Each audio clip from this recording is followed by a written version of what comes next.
Assalamualaikum warahmatullahi wabarakatuh.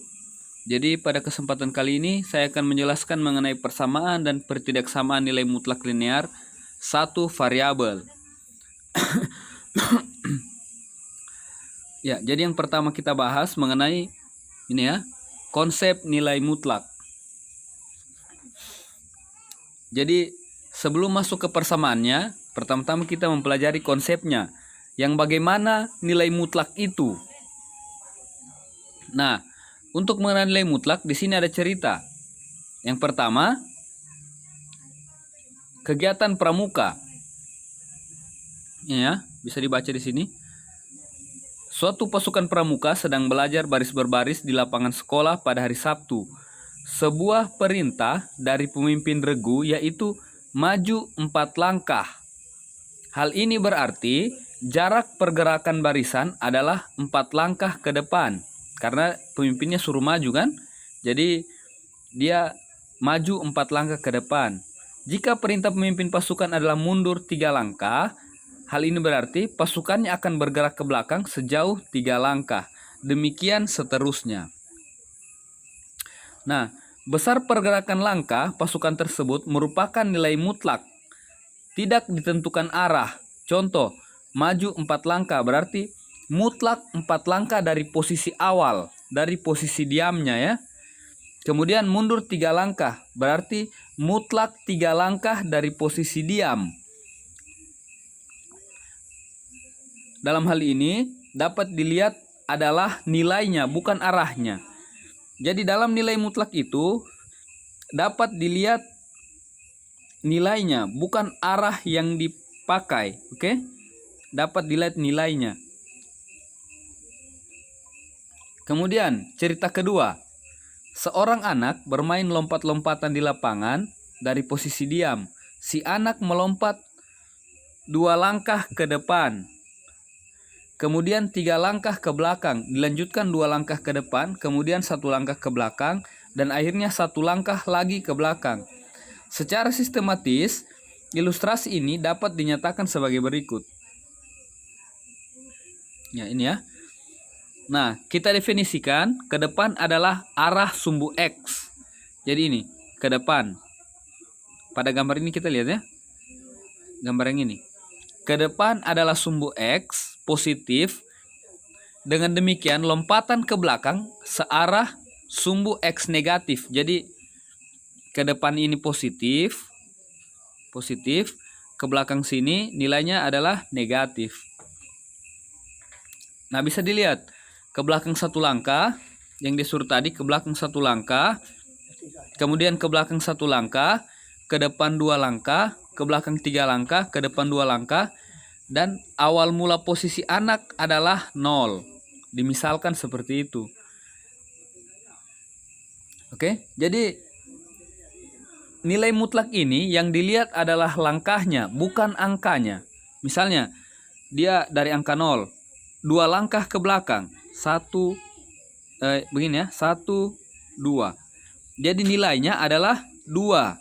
Bukan negatif 2, karena dilihat langkahnya, berapa kali langkahnya. Bukan nilainya yang dilihat dia ke kiri atau ke kanan. Maka dapat ditarik kesimpulan bahwa nilai mutlak itu tidak ada nilainya yang negatif. Nilainya nilai mutlak harus positif. Nah, ada beberapa contoh. Bisa dilihat di sini. Misalnya nilai mutlak 3 adalah 3. Contohnya bagaimana? Dia 3 langkah ke depan menuju ke positif. 1, 2, 3. Maka hasilnya ini, positif 3. Kemudian nilai mutlak 3/4. Jadi dia dari 0 menuju ke 3/4. Ini 3/4-nya. Kemudian nilai mutlak 0. Berarti dia tetap di tempatnya. Hasilnya tetap 0. Kemudian ini, yang nomor 4. Perhatikan bahwa nilai mutlak negatif 5/2. Berarti dia kalau mulainya dari 0, negatif 5/2 dia sampai di sini. Hasilnya itu sama dengan 5/2. Hasilnya positif, bukan negatif. Kenapa? Karena yang dilihat langkahnya, bukan angkanya. Bukan berapa dia ke kiri atau ke kanan. Tapi dia dilihat angkanya, langkahnya ada berapa kali. Misalnya 5/2 kali. maka hasilnya 5/2. Tidak dipakai negatifnya. Begitupun yang nomor 5 ini. Yang nomor 5 ini ya. Dia negatif 3 sama dengan 3. Nilai mutlak negatif 3 sama dengan 3. Kenapa? Karena dia 3 langkah ke belakang. Jadi yang kita perhatikan bukan angka negatif 3-nya, tapi langkahnya. Berapa kali langkahnya? Kalau 3 kali berarti dia positif 3. Ya, jadi begitu penjelasan mengenai nilai mutlak.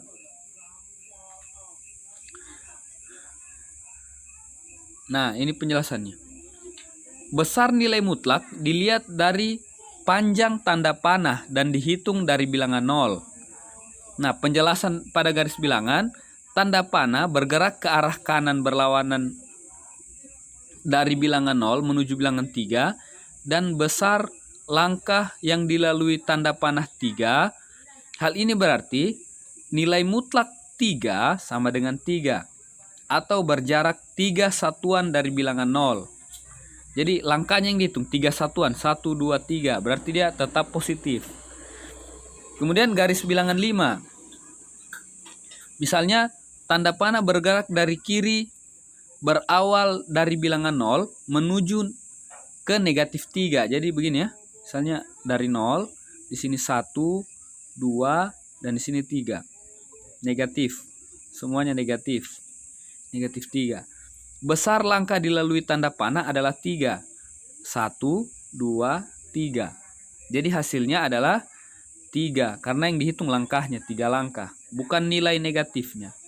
Jadi kesimpulannya bahwa nilai mutlak itu selalu dia positif. Tidak ada nilai mutlak yang negatif. Nah, untuk pengenalan nilai mutlak, bahwa nilai mutlak itu ditandai dengan tanda seperti ini ya. Nilai mutlak. Misalnya X. X-nya itu berapa? 1, 2, 3, dan seterusnya. Jadi ini nilai mutlak ini baru dipelajari di SMA kelas 10.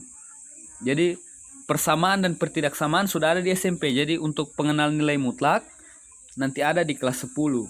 Nah, demikian penjelasan mengenai nilai mutlak. Nanti jika ada ditanyakan, silakan ditanyakan di komentar. Nanti kita bahas di situ. Nah, untuk selanjutnya, yakni persamaan nilai mutlak satu variabel. Nah, untuk persamaannya ini yang dibahas adalah soal-soal sudah. Ya, persamaan-persamaannya. Jadi persamaan dan pertidaksamaan itu yang dibahas adalah soal-soalnya. Dan untuk soalnya kita akan bahas di video selanjutnya.